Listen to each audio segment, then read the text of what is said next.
12 বছর পর আজকে কোনো বাংলা সিনেমা হলে দেখতে যাচ্ছি, তাও আবার মার সাথে সেম কালারের আউটফিট পরে।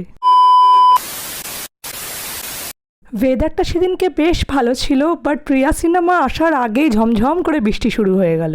হলে গিয়েই ফার্স্টে টিকিট বুক করলাম, আর যখন অনলাইন পেমেন্ট করছিলাম এই টিকিট কাউন্টারে ভদ্রলোক গালে হাত দিয়ে আমায় কি দেখছে কিছুই বুঝতে পারলাম না।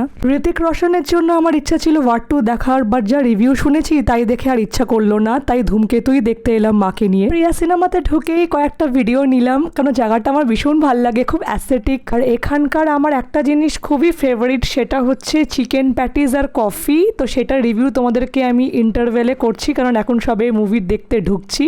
তারপর মুভি শুরু হলো। আমার আর মার কিন্তু ধূমকেতু বেশ ভাল লেগেছে। অনেক জায়গাতে ধূমকেতুকে নিয়ে খিল্লি শুনছি, বাট আমাদের স্পেশালি কিন্তু সিনেমাটা বেশ ভাল লেগেছে, শুধু ক্লাইম্যাক্সটা বাদ দিয়ে। এবার হলো হাফ টাইম, আর সেই চিকেন প্যাটিস খাওয়ার পালা। তো নিয়ে নিলাম এখান থেকে মা আর আমি চিকেন প্যাটিস আর কফি। এই চিকেন প্যাটিস আর কফির আমি ফ্যান হয়ে গেছিলাম ফাইটার দেখতে এসে খেয়ে, বাট এইবার ভীষণ ডিসঅ্যাপয়েন্টেড হলাম, কারণ চিকেন প্যাটিস আর কফি দুটোরই টেস্ট আমার এবার একদমই ভালো লাগলো না।